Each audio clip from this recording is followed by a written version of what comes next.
Now, this morning we were blessed to listen to Dr. Elena Espinal and Dr.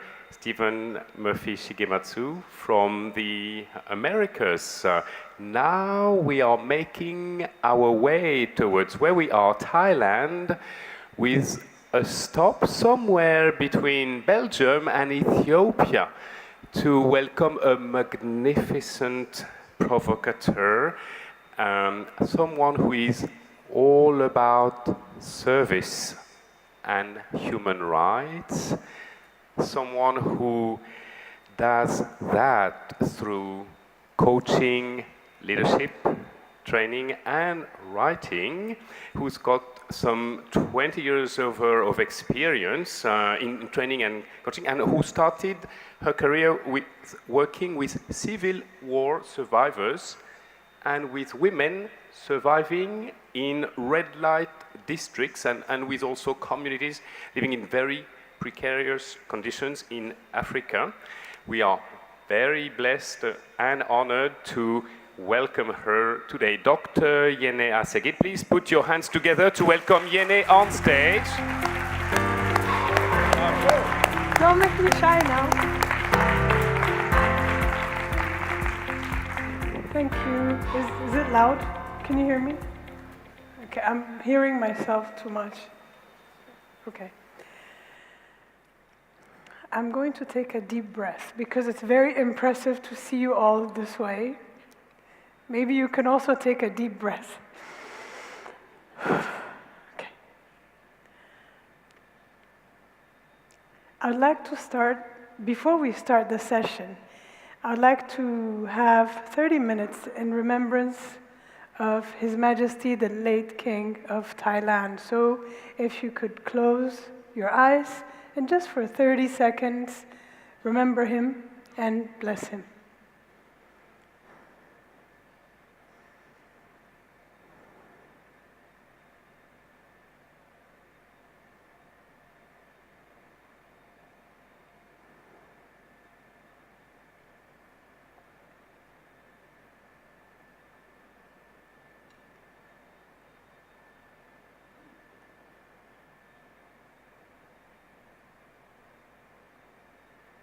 Thank you.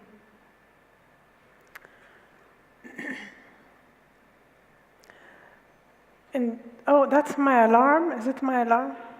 No? Somebody's alarm? Okay, same sound. The wedding, before my wedding, we had 3 weddings in my family in the past 10 years. And there was one wedding of my uncle, mine, and then my niece. The wedding of my uncle had a guest list of 5,000 plus people. They were all family. I come from a very, very large family. We're huge. I'm related to most people. And so coming from this large family, it makes you sort of a different person. And the reason why I talk about this is because it has shaped me in who I am. My grandmother was the person holding this family together. In her home, there were 3 running kitchens because there was a turnover of about 100 people a day, every day. And anybody who comes has to have a meal and a drink, and then we talk. It's only at her funeral that I found out, and many of my family members found out, that many of the people who came, we were not really related to. They were coming to seek her help. She never told us. There were high-level officials, there were business people, religious people, people from the communities, from the rural areas. It was no big deal. She had her chair and she would say, "Sit down. How are you doing? Have you eaten?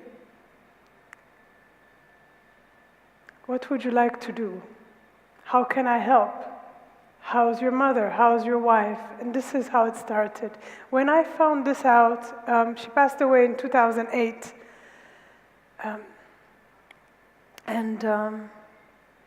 people were telling me, you know, my conversation with your mother, it changed my life. Somebody would come, because of her, I'm out of an abusive situation. Because of her, I found a job and I raised my children. Because of her, because of her, because of her. Wow, I didn't know. I had no idea. So with this in the backdrop, when I was a small child, backtrack a little bit, I was a straight D student. D all the way. Because I was busy. I was busy playing in my grandmother's compound. I was busy girl. And then my world changed. We moved to Brussels because of the war, the civil war. The emperor was overthrown. Brutality, war, death, bullets, blood. We had to sleep on the floor to avoid stray bullets. And I was 8 when I boarded the flight, and I think when I disembarked, I was an adult in an 8-year-old body. It was traumatic. And since then, I just wanted to go back home. That was the only goal, go back. I wanted to wake up on Sunday, have breakfast with my grandmother, play with my friends, and I became a straight A student. Not because I was smarter, but there was a purpose to it. Just finish quick, go back and work. Eventually, fast forward some years, I managed to go back. I left the corporate world in the United States. I had a very good life. I really had a really good life. Everything you wanted, I had it. And I ended up being the person responsible to roll out a program for in the red light district with women surviving from prostitution. My job was to help them decide, do you want to stay in this work or do you want to get out? If you stay, let's make it safe for you. If you want to get out, let's get you out. This was my start of coaching. It was 1997. I had no idea how to coach. I had business school behind me, but so you know what I did is I just called my grandmother. What do I do? Just show up. Okay. I lived abroad so long people could see from my accent that I'm not really local. I'm not afraid of the red light district. Actually, I felt more safe there than I feel anywhere else. But the problem was that if I did it wrong, these women could risk being infected with HIV/AIDS, being subjected to violence, dying. So the stakes are not about getting a job or getting a promotion. It's a little higher than that. It gave me a lot of stress. And my grandmother said, you know, it's not about you. It's about them. It's not even about them as a person, them as the problem itself, but them as a person, the potential in them. You're there to serve their potential. It's not about you. So if it's not about you, there's no stress. I'm supposed to be a blank sheet of paper, a canvas, for them to think from, to reflect from. That was my job. That's what I learned from her. And I would call her on a regular basis. Sometimes in difficult situations because you have women who come who are badly beaten or it was hard. And you just have to rise up and say, what do I ask? You know, in coaching, we talk about powerful questions at a theoretical level. And we say, what can I ask? But now it's more like, what should I say? Am I supposed to give her a tissue, cry with? And my grandmother said, no, it's not about you. You're there to serve. You're not there to please, you're there to serve. Get on with it. I love my grandmother. By the way, she was a sharpshooter. She was trained in theology, philosophy, and art of war. She could handle firearms very well. And she had a sense of humor. So she would say, get on with it. And that's what I learned from her. We started in the red light district with about 10 women. By the time I left, we had over 6,000 women who, you know, when you talk to somebody and say, I'm not judging you, do what you need to do, I understand. Let me help you, let me support you. What can I do? What do you need to move forward? One time we were driving back, so of course, red light district, we worked in the night. What is it? Like 8 p.m. to 2, 3 a.m. And we're driving by, and I saw one young adolescent girl who was in our program, and it was on the street. She was being beaten up on the street by the police. And there was a big man standing there, you know, while she's being beaten. So I stopped and I said, why are you beating her? I said, she's our student. And he said, student.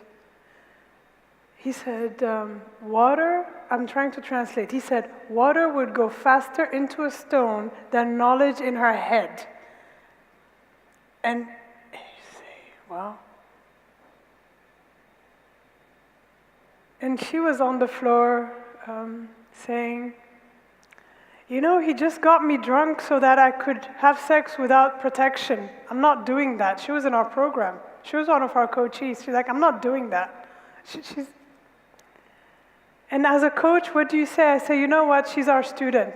And then you have to get it in you. And I said, well, you know, you see the car over there.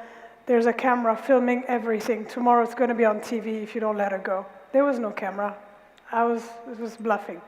He said, what camera? I said, it's okay, keep beating her.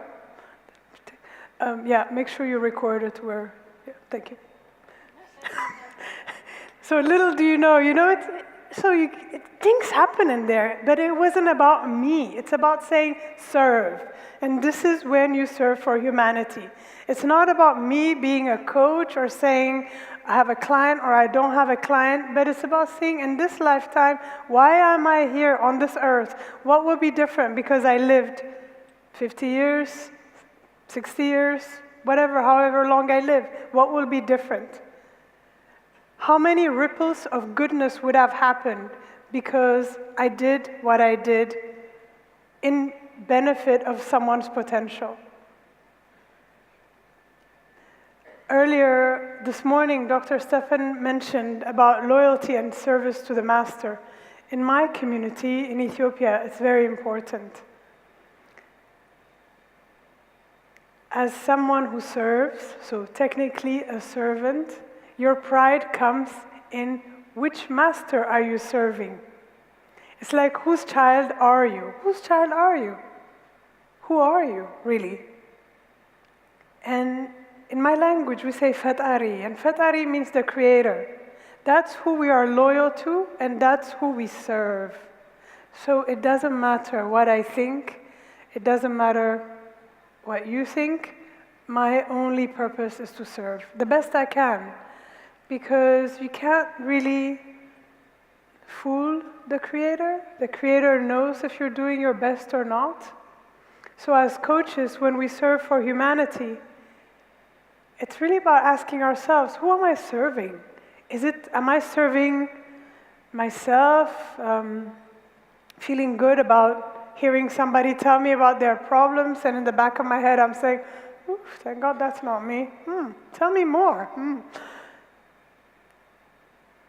I use a lot of, nowadays, I've had the courage to come out with my spirituality. For a long time I didn't, because spirituality and business was not going together. But I find that I need the spirituality to stay in integrity to this service. I pray before every coaching I do. I pray after every coaching I do, to give grace and to give thanks.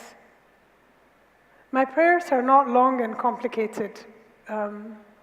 Just giving thanks, just asking for guidance.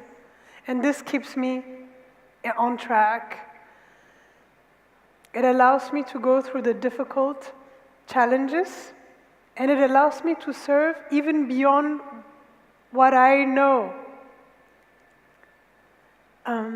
At some point, we lived in Sierra Leone in West Africa. I don't know if you're familiar with it.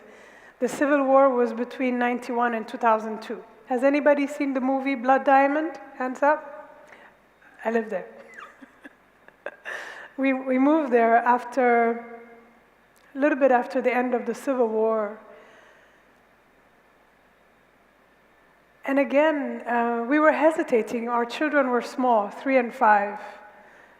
My husband's employer was saying, it's not a family post. And I said, if we have to be there, let's go. And you get there and you find people that have been injured by cutting, the traces of the war. And again, you have to say, how can I serve? What can I do? And I started working with the former child soldiers. Again, not that I know anything. We met because they stole my bag. And I went back up to them and said, you can't steal my bag. I could be your auntie. You don't want an angry auntie running after you.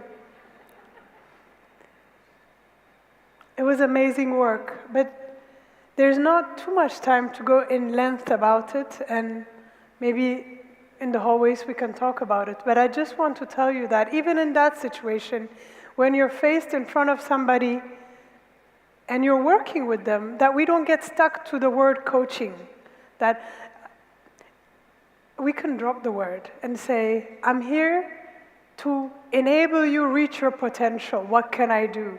And you are part of me as much as I'm part of you, right? So what can I do for you? What would you like to do? How can I hold you accountable?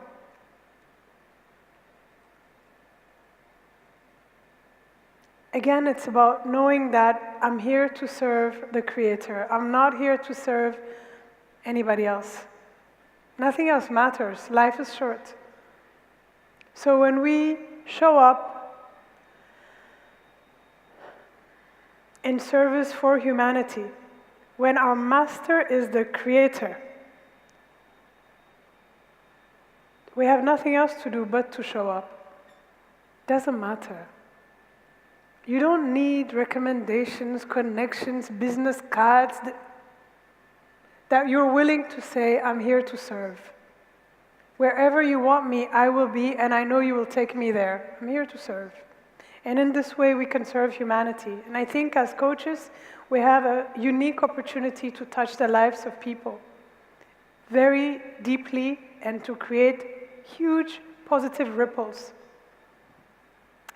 And so with this, I will leave you by saying that it's a pleasure to be here to celebrate AIPAC's 10th anniversary for harmony and mindfulness for humanity. It's amazing. And I wish you safe travels home and blessings.